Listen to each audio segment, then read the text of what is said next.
Hello everyone, welcome to Chinibong Chronicles. আজকে আমরা যাচ্ছি চেংদু থেকে মেলবর্ন।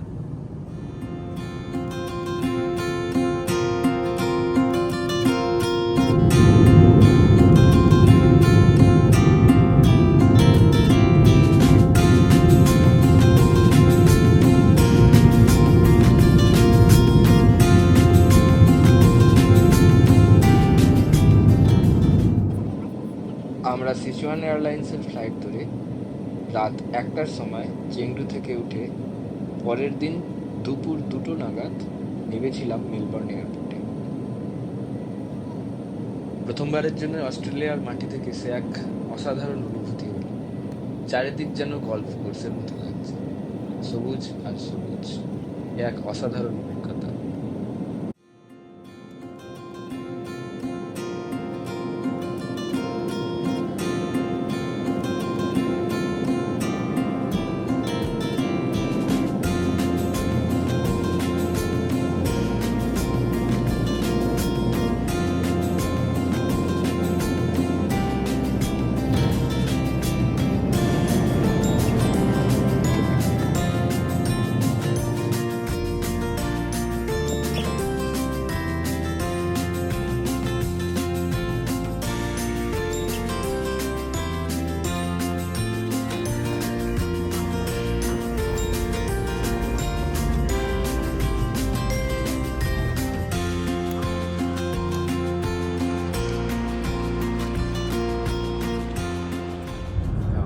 মেলবর্ন এয়ারপোর্ট থেকে একটি গাড়ি নিয়ে আমরা চলে গেছিলাম ইউনিভার্সিটি অফ মেলবর্নের ইউনিভার্সিটি কলেজ অ্যাপার্টমেন্টসে। আগামী 5 দিন আমরা এখানেই থাকব। পরের দিন সকালে ব্রেকফাস্ট করে আমরা বেরিয়ে পড়লাম আমাদের প্রথম দিনের ডে ট্যুরের জন্য। অনেকগুলো পয়েন্ট আছে যেখান থেকে আপনি ট্যুরটা শুরু করতে পারেন। আমরা শুরু করেছিলাম IBIS হোটেলের সামনে থেকে, যেটা ইউনিভার্সিটি অফ মেলবর্নের থেকে অ্যারাউন্ড 1.5 কিলোমিটারের মধ্যে ছিল। আমাদের ডে ট্যুর শুরু হওয়ার কথা ছিল সকাল 10টা 35 মিনিটে। আমরা একটু আগে আগে পৌঁছে যাওয়ায় ভাবলাম একটু কারেন্সি এক্সচেঞ্জ করে আসি। তাই আমরা পায়ে পায়ে চলে গেছিলাম মেলবর্ন সেন্ট্রাল মলে, যেখানে আমরা গিয়ে দেখতে পেলাম একটি বড় পকেট ওয়াচের, যার ওজন প্রায় 2 টনের মতো।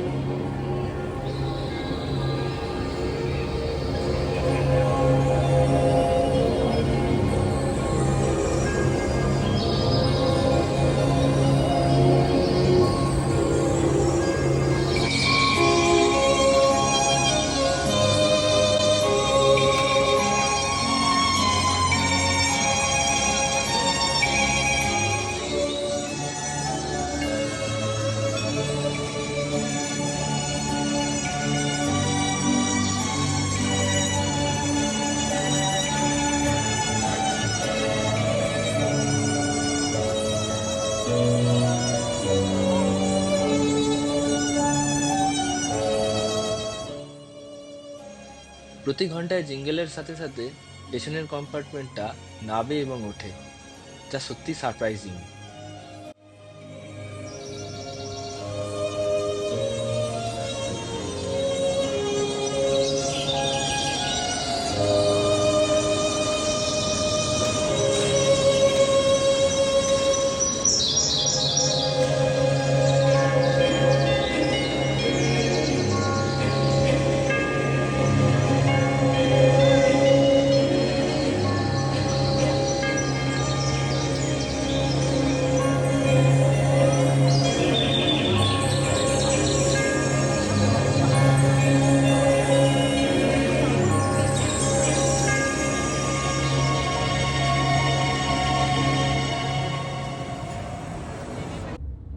এরপর শুরু হলো আমাদের আজকের ডে ট্যুর। আজ আমরা যাব পাফিং বিলি রেলওয়ে। মেলবর্ন সিবিডি থেকে পাফিং বিলি রেলওয়ের দূরত্ব অ্যারাউন্ড 40 থেকে 45 কিলোমিটার, আর যেতে সময় লেগেছিল 1 ঘন্টা মতো। কি করবে ট্রেনের কত আমাদের A2।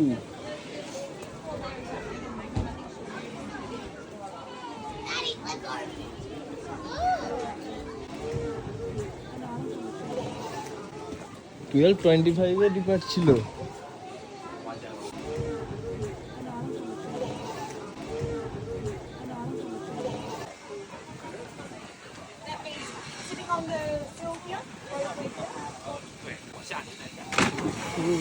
Oi, you're leaving it a bit late.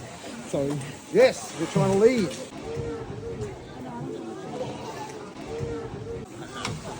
Excuse me, guys, if you have bags, could you please put your bags under the seat?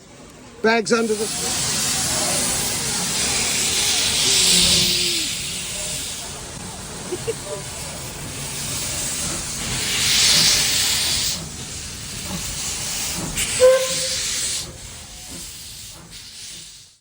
Puffing Billy railway দেখেই আমার মনে পড়ে গেল দার্জিলিং এর টয় ট্রেনের কথা।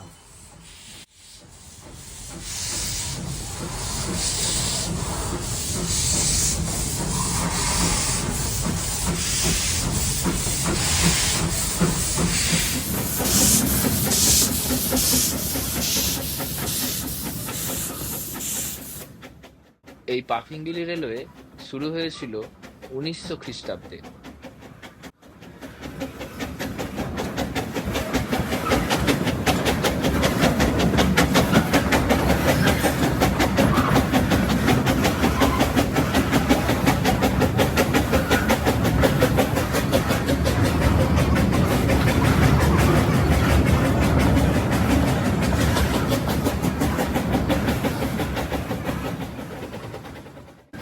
এটি একটি ন্যারো গেজ লাইন যেটি শুরু হয়েছিল ফার্নট্রি গালি থেকে জেমব্রুক পর্যন্ত টোটাল 29 কিলোমিটার রাস্তা লোকাল কমিউনিটিসদের কানেক্ট করার জন্য।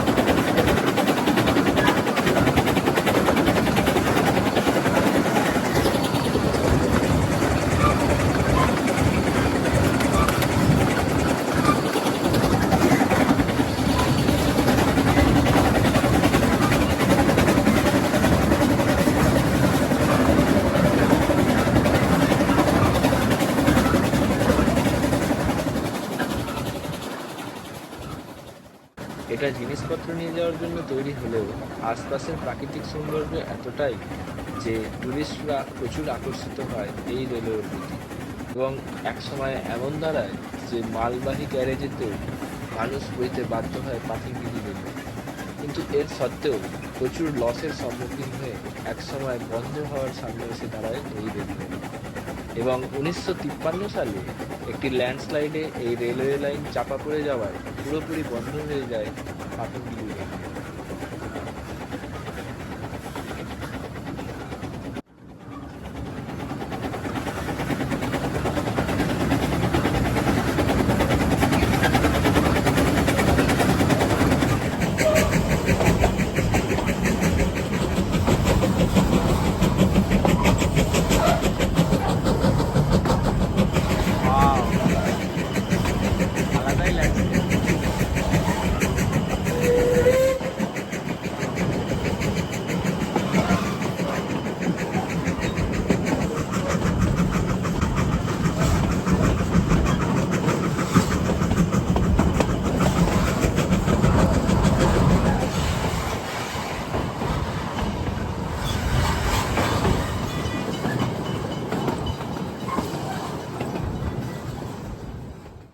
1962 সালে সরকারের প্রচেষ্টায় ফের একবার চলতে শুরু করে এই পাফিংবিলি রেলওয়ে। প্রথম পর্যায়ে বেলগ্রেভ থেকে মেনজি স্ট্রিট পর্যন্ত এবং পরবর্তী পর্যায়ে লেক সাইড পর্যন্ত চলতে শুরু করে এই ট্রেন। আজ আমরা যাচ্ছি লেক সাইড থেকে বেলগ্রেভ।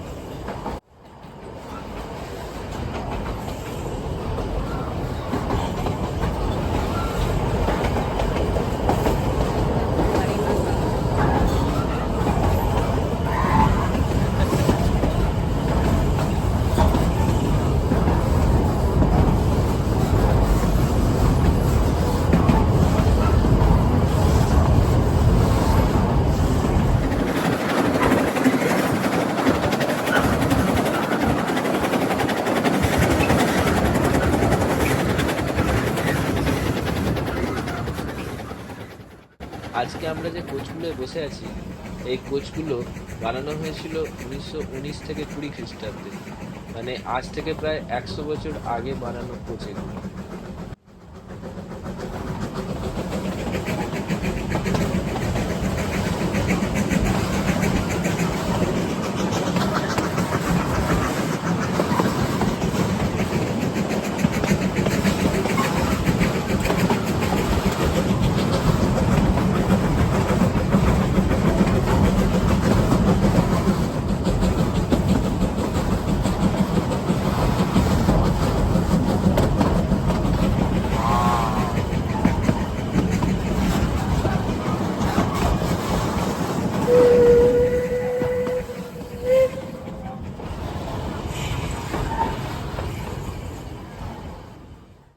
সাইড থেকে ছাড়ার 1 ঘন্টা মতো পরে আমরা এসে পৌঁছেছিলাম মেনজি স্ট্রিট স্টেশনে।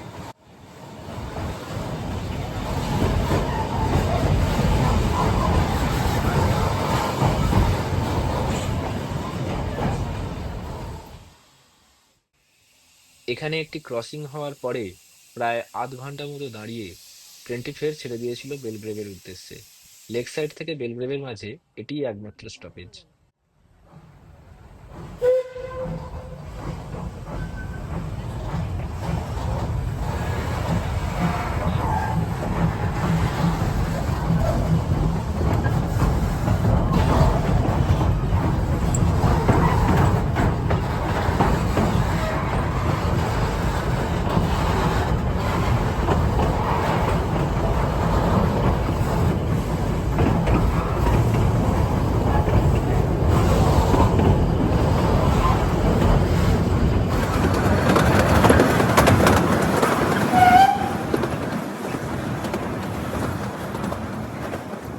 এই সেই জায়গা যেখানে ল্যান্ডস্লাইড হয়েছিল মেনজি স্ট্রিট থেকে ছাড়ার একটু পরেই।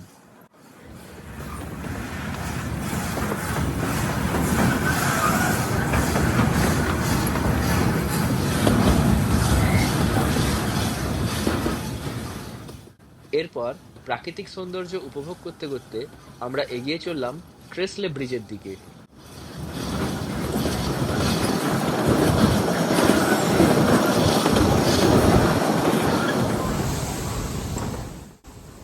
আজকে আমাদের যাত্রাপথে এটিই মূল আকর্ষণ।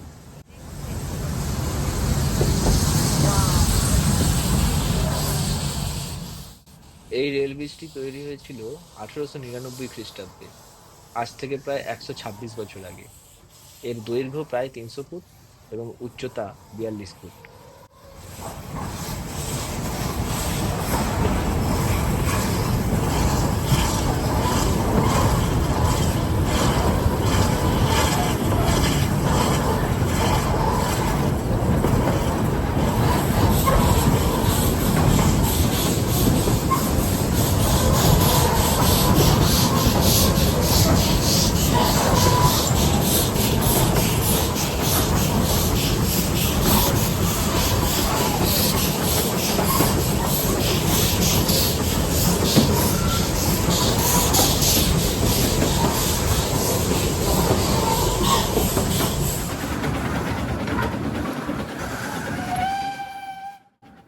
এরপর প্রাকৃতিক সৌন্দর্য উপভোগ করতে করতে আরো কিছুটা আসার পরে আমরা এসে পৌঁছেছিলাম বেলগ্রেভ স্টেশনে, যেটি ছিল আমাদের যাত্রাপথের শেষ স্টেশন।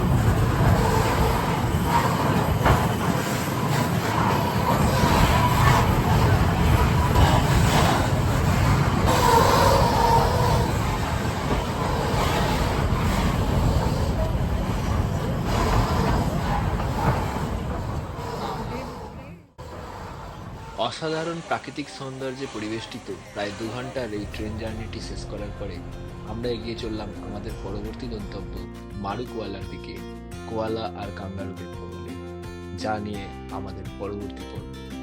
দেখতে থাকুন চিনিগং।